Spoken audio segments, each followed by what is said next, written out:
오늘 또 거룩한 초면의 날을 맞이해서 하나님 아버지가 기뻐하시는 이 예배를 드릴 수 있게 됨을 진심으로 감사합니다. 우리 다 같이 옆에 성도님들에게 예배 드릴 수 있게 하신 하나님께 감사합시다. 그냥 인사드리겠습니다. 할렐루야.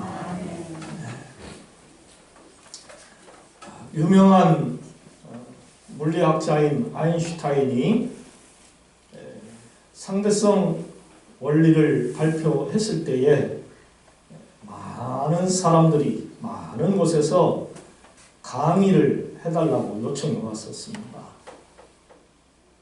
당시에는 녹음기나 또 이런 핸드폰과 같은 온라인, 인터넷 이런 것이 발달되지 않고 없었기 때문에 직접 찾아가서 강의를 해야 했고 또 직접 가서 들어야만 하는 그러한 시기였었습니다.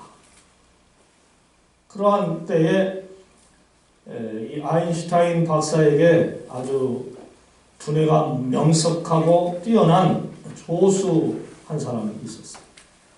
그는 운전기사 역할을 하고 비서 역할을 충실히 해왔습니다. 그러던 어느 날 아인슈타인이 강의를 하러 갈 때에 이 조수가 농담 반 약간 진담으로 박사님, 이번에는 제가 강의를 한번 해보면 어쩌겠습니까? 이러한 제안을 했습니다. 그래서 아인슈타인이 가만히 생각을 해볼까, 그것도 흥미롭겠다, 괜찮겠다 라는 그런 마음이 들어서, 그래? 그러면 네가 한번 강의를 해봐라. 이렇게 허락을 하고서 강연장 저쪽 뒤편에 조용히 앉아 있었습니다. 조수가 제법 강의를 잘 했어요. 매끄럽게 하고 마쳤을 때에 한 교수가 손을 들고 질문을 조목조목 해댑니다. 아인슈타인이 듣고 있는데 이것은 결코 조수가 대답을 쉽게 할 수 없는 그러한 질문들이었습니다. 순간 당황했습니다. 이걸 어떻게 하나 걱정을 했어요. 그런데 이 조수가 태어난 곳, 여유가 있는 곳, 아니 능청스럽게 이렇게 말을 했습니다. 교수님, 그런 것도 질문이라고 하십니까? 그 정도의 질문은 제 조수도 충분히 대답을 할 수가 있습니다. 하면서 저쪽 뒤쪽 아인슈타인을 가리키면서 자기는 그 강단에서 내려왔습니다. 조수가 왜 이렇게 여유롭고 능청스러울 수 있었을까요? 자기 뒤에는 훌륭한 아인슈타인 박사가 대기하고 앉아 있었기 때문에 그랬어요. 믿는 구석이 있었다는 것이죠. 믿는 구석이. 오늘 하나님이 주신 이 귀한 말씀은 세례 요한이 회개하라 천국이 가까이 왔느니라 하는 이러한 말씀을 전파하다가 당시 헤롯 왕이 자기의 동생 빌립의 아내 즉 제수씨와 동침을 하는 그러한 상황이 이르렀을 때에 요한의 말씀을 듣고 껄끄럽고 기분 나쁘고 그랬지만은 요한을 마음대로 죽일 수도 없었습니다. 어찌됐든지 그런 상황 속에서 요한이 미움을 받아 감옥에 갇히게 됐습니다. 그리고 요한은 결국 목베임을 당해서 죽었습니다. 그 후에 예수님께서 갈릴리로 가셔서 하나님의 구원의 말씀을 증거하셨습니다. 때가 찼고 하나님의 나라가 가까이 왔으니 회개하고 복음을 믿으라. 아멘. 그리고 갈릴리 해변으로 가셔서 시몬 베드로와 그의 형제 안드레가 고기를 잡고 있을 때에 나를 따라오라. 내가 너희를 사람 낚는 어부가 되게 하리라. 라고 말씀을 하셨어요. 이 말씀을 든 베드로와 안드레가 즉시 예수님을 따라갔습니다. 예수님은 거기서 조금 더 가시다가 세베대 아들 야고보와 그 형제 요한이 고기를 잡고 와서 그물을 깃고 있는 걸 보시고 그들에게도 나를 따라오라. 내가 너희를 사람 낚는 어부가 되게 하리라. 라고 말씀을 하시니까 그들 역시 배와 그물과 아버지와 품꾼을 그대로 내버려 두고 예수님을 즉시 따라갔습니다. 아니 어떻게 이런 일이 있을 수 있을까요?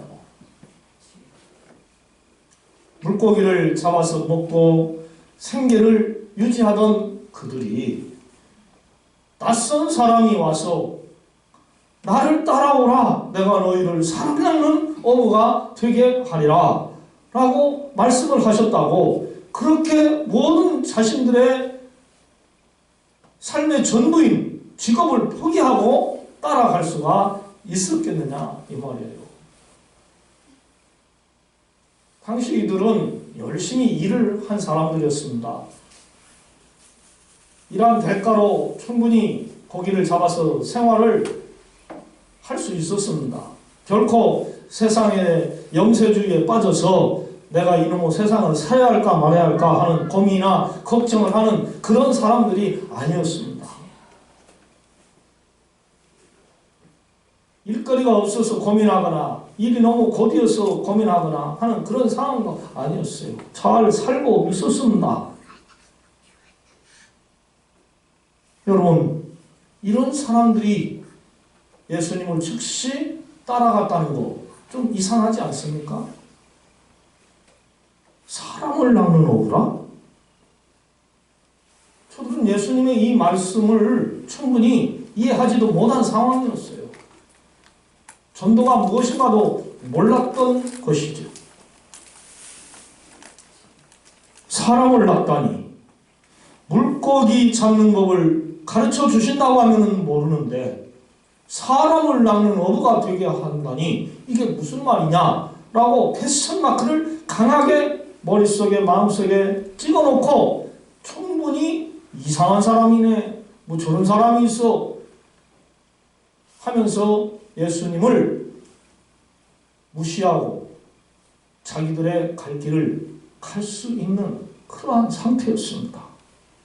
그런데 뭐 때문에 저들이 단숨에 고민하지 아니하고 그 부모 형제나 이웃이나 누구하고도 상의하지 아니하고 예수님을 즉시 따라갈 수 있었느냐는 거예요.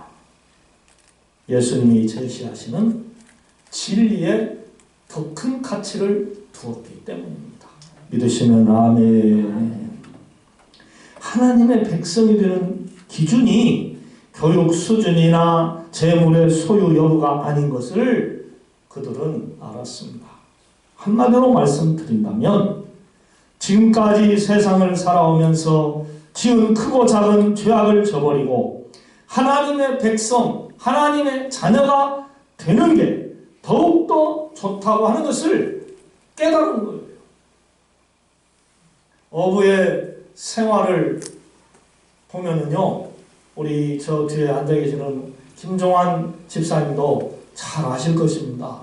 흑산도에 사셨기 때문에. 김종환 집사님, 흑산도에 사는 어부들의 삶이 어땠었습니까? 네? 힘들게 고기 잡고 와서 무섭고 예. 그래서 먹고 살고 힘들게 가는 예. 그리고 그 어부들이 술을 좋아합니까? 안 좋아합니까? 술 없으면 고기를 못 잡는 술 없으면 고기를 못 잡고 여자도 좋아합니까? 안 좋아합니까? 술집에 가서 여자들하고 술 마시고 놉니다. 얼마든지 허랑방탕한 그러한 삶을 살 수 있는 직업이 바로 어부들. 마도로스라고 하는 걸 여러분 아시지 않습니까? 그들은 충분히 그런 생활을 즐겼을 것으로 추측도 해볼 수가 있어요. 자기들의 지난날의 삶을 되돌아볼 수 있었을 것이라 생각해집니다. 때가 찼고 하나님의 나라가 가까이 왔으니 회개하고 복음을 믿으라 라고 이미 예수님께서 선포하셨던 말씀입니다. 천국에 들어가야 할 때가 가까이 왔으니 죄를 회개하고 복음, 즉 하나님의 말씀을 믿으라는 것이었죠. 그러니까 세상에서 누릴 건 누리고 살 만큼 살았으면 이제 천국에 들어갈 준비를 하라신 것입니다. 그렇습니다. 이 세상의 삶은 나그네와 같아요. 풀이나 꽃처럼 시들어지는 것과 같은 게 우리의 인생입니다. 엊그제 10대였던 것 같아요. 그런데 20대 지나더니 30대가 지나고 40대, 50대, 60대 지나고 70대도 지난 분도 계시고 80도 지나간 분도 우리 성도님들 가운데서는 계십니다.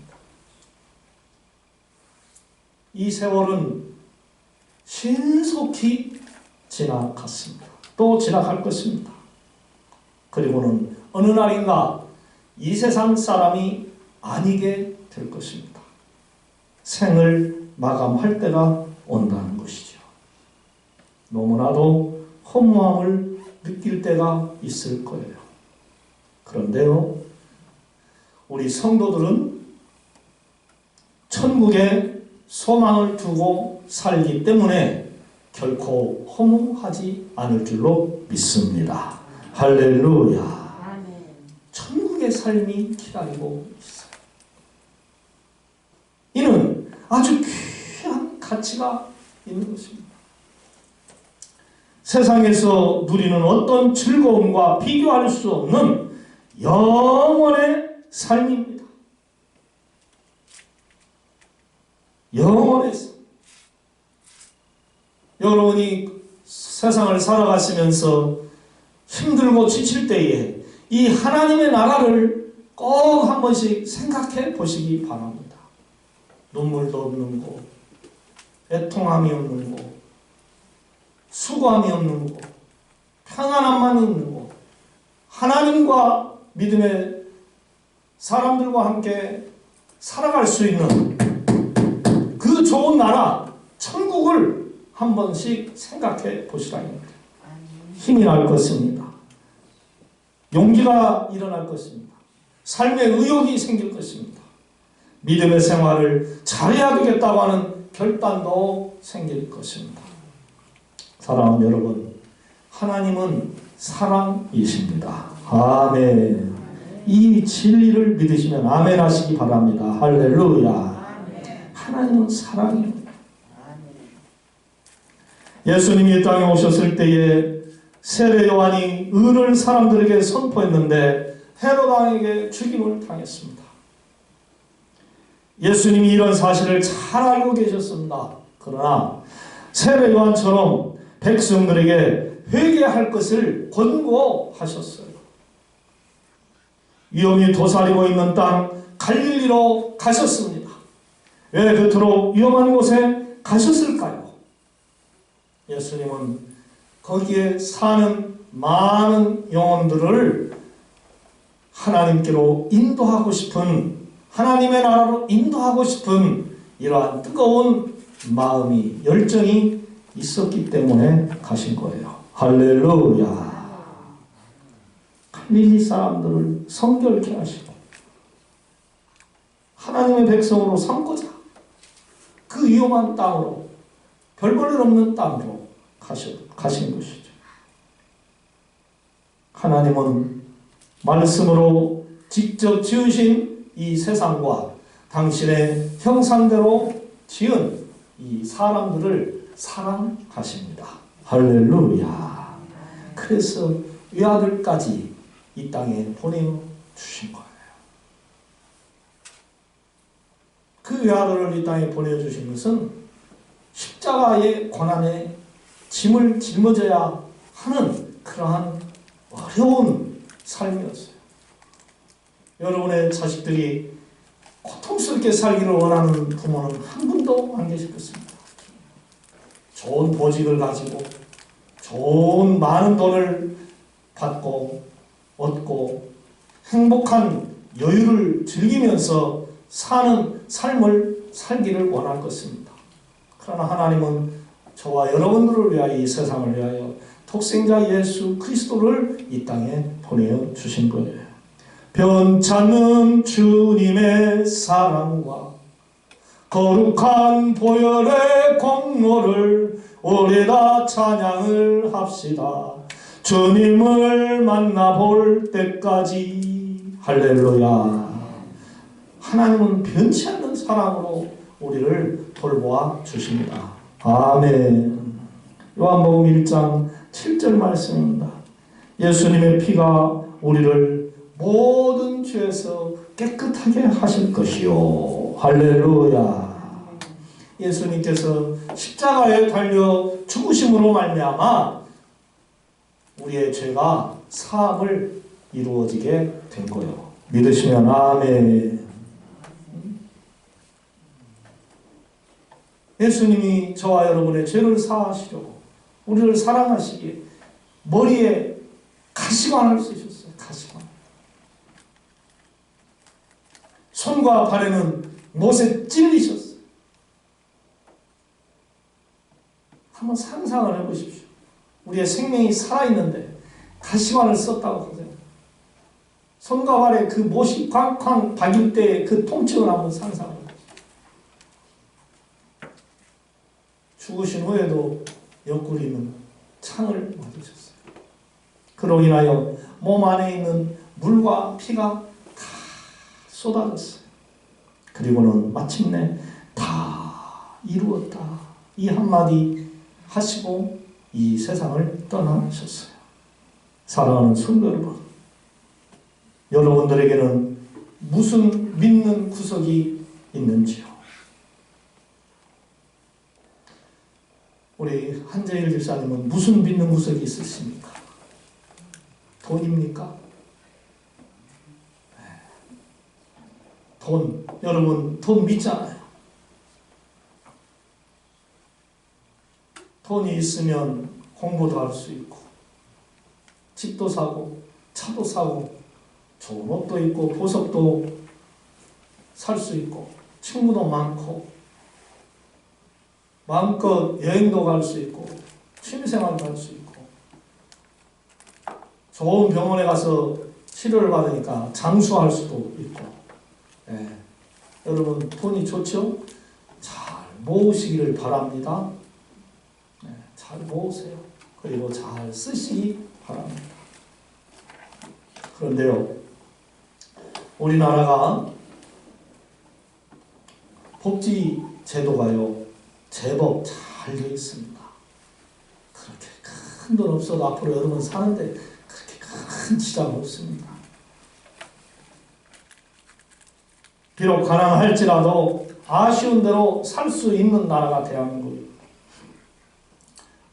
또 무엇을 여러분들은 믿으시는 구석이 있습니까? 건강입니까? 건강, 예, 건강해야죠. 건강 잃으면 다 잃는다는 말이 있죠. 건강 잃으면 밥맛이 사라집니다. 밥을 잘 못 먹으면 살이 빠집니다. 면역력이 약해집니다. 병이 올 수 있습니다. 병. 건강하지 못하면 걷지도 못하고 운동 못합니다. 삶의 의욕도 떨어집니다. 건강해야죠.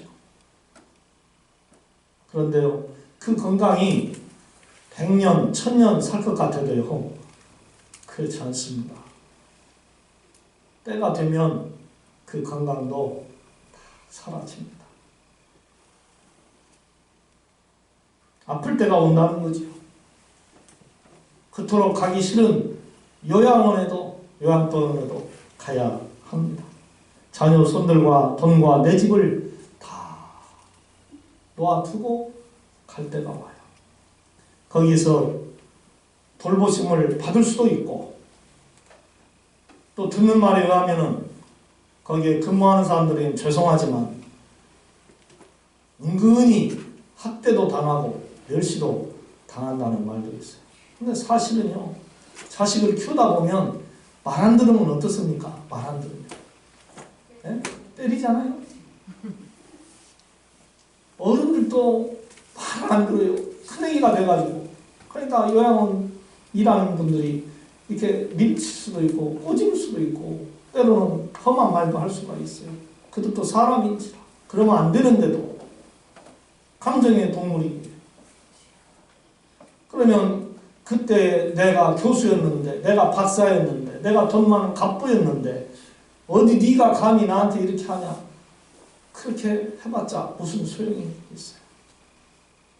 건강 잃고 요양병원에, 요양원에 들어가서 살다 보면 처량할 때가 올 수 있어요. 어쩔 도리가 없습니다. 그것이 바로 슬픈 우리의 자화상입니다. 또 뭘 믿는 구석이 있을까요? 친구일까요? 친구? 아, 친구 좋죠. 프렌드. 아, 친구가 좋죠. 우리 노무성 원장님 친한 친구라고 하면 누구를 손꼽을 수가 있어요? 미국에 사는 양반? 제일 친한 사람 누구예요? 김종호 대표네? 친구가 좋죠. 우리 교인들. 친구가 좋아요. 속에 있는 말도 할 수 있는 게 친구 아닙니까? 같이 놀 수도 있고요.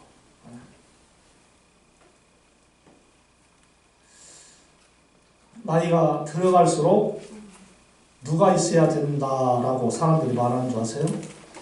친구가 있어야 된다. 근데 친구들이 해가 갈수록 하루가 지나도 나이가 들어가면 이제 누가 죽었대야, 누가 죽었대야, 누가 죽었대야. 그런 친구의 죽음의 소식이 자꾸 들려옵니다. 친구도 언젠가는 잊혀져 갈 때가 옵니다. 별로 나에게 힘이 되지 않을 때가 와요. 요양원에서도요, 가장 소중한 사람이 누구냐? 바로 옆에 침대에 같이 누워있고 생활하는 그 사람이 유일한 희망이 될 수 있어요.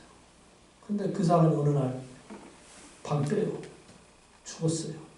그걸 알게 될 때에 나도 이제 곧 가야 하는구나 하는 걸 느끼면서 쓸쓸하고 죽음의 맛을 음미하는 그러한 삶을 살 때가 온다는 것이죠.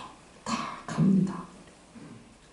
집이 수십 개가 있어도 가고, 건강이 100세까지 무난할 것 같은데도 가고, 행복하게 살 것만 같은 사람들도 가고, 셀 수 없을 만큼 돈이 많은 부자도 갑니다. 어째 여러분 살맛이 없어집니까? 네? 이 말씀을 들으니까 살고 싶지 않습니까? 사랑하는 여러분, 그러나 여러분은 소망을 가지시기 바랍니다.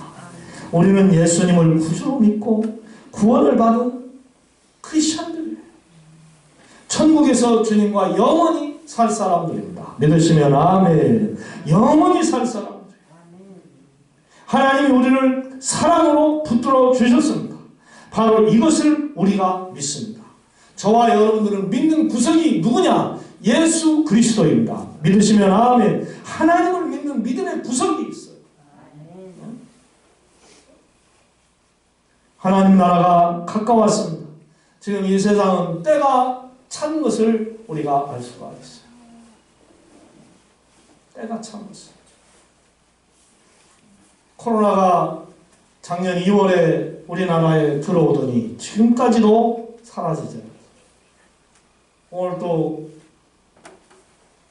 유튜브 뉴스를 보니까 400명이 넘어요. 아직도 완전히 잡히지 않은 것을 알 수 있어요. 아니, 앞으로 완전히 잡히지 않을 것이다 라고 보고 있어요. 하나의 독감과 같이 이 코로나가 우리를 괴롭힐 것이다 하는 그런 말들을 해요. 그럼 이 코로나만 우리를 괴롭힙니까? 그 전에 뭐가 있었어요? 사스와 메르스가 있었어요. 근데 그것들은 쉽게 지나간 거가 아닙니까? 근데 이 코로나가 얼마나 오래도록 이렇게 온 세상 사람들을 힘들게 합니까? 이보다 더 무서운 바이러스가 안 온다고 말할 사람이 누가 있겠어요? 이보다 더 무서운 재앙과 재난이 이 땅에 다시 안 온다고 누가 말할 수가 있겠어요? 하나님이 하시는 일은 아무도 할 수 없어요. 하나님이 하시는 세상을 심판하시는 모습을 볼 수 있어요. 그러므로 우리가 예수님을 온전히 믿고 따라가야 할 줄로 믿습니다. 세상 욕심을 비롯해서 온갖 썩어 없어질 것들보다도 하나님을 사랑하는, 하나님을 믿는 믿음의 길을 똑바로 걸어가는 우리 모두가 될 수 있기를 소망합니다. 거룩한 교회와 성도들을 사랑하고 섬기시기를 바랍니다. 불쌍히 죽어가는 세상 사람들에게 구원의 주가 되시는 우리 주 예수님을 믿으라고 전도도 하시기를 바랍니다. 이런 신앙생활이 결국 누구를 기쁘시게 하는 것입니까? 여호와 하나님을 기쁘시게 하는 것입니다. 하나님을 기쁘시게 하는 자가 축복을 받는 것. 할렐루야. 그로 인해 우리는 참된 즐거움을 누리게 될 줄로 믿습니다. 오나오기는 우리 모두 오직 주님만 믿고 따라가는 참 성도가 되어서 남은 삶이 원망이나 후회나 불평이나 쏟아내는 그러한 삶이 아니라 하나님 감사해요. 하나님 감사해요. 오 하나님 감사합니다 하는 감사가 쏟아지는 그러한 축복의 삶이 되어지기를 주님의 이름으로 축원드립니다. 우리 서로 옆 사람에게 예수님만 따라갑시다. 그렇게 인사합시다. 할렐루야. 예수님을 따라가세요. 할렐루야. 예수님 따라가시길 바랍니다. 귀하신 주 여호와 하나님, 사람들은 돈을 의지하고 건강을 좋아하고 친구를 의지하는 그러한 삶을 살아갑니다. 그런데 우리가 오늘 주신 하나님의 말씀을 통하여 한 가지 깊이 깨달은 것이 있습니다. 오직 예수님만 따라가는 그러한 성결한 신앙생활이 첫째라고 하는 것을 깊이 명심하여 이토록 예배드리기 힘든 때에도 믿음을 굳세게 지켜가게 하여 주시고 그 믿음으로 승리하여 가정이 살고 종들 때문에 하나님의 교인 반석 중앙교회가 튼튼해지게 하여 주시고 또한 종들을 통하여 이웃들이 예수 믿고 구원받는 구원의 역사가 반드시 일어나게 하여 주시옵소서. 예수님의 이름으로 기도드리옵나이다. 아멘.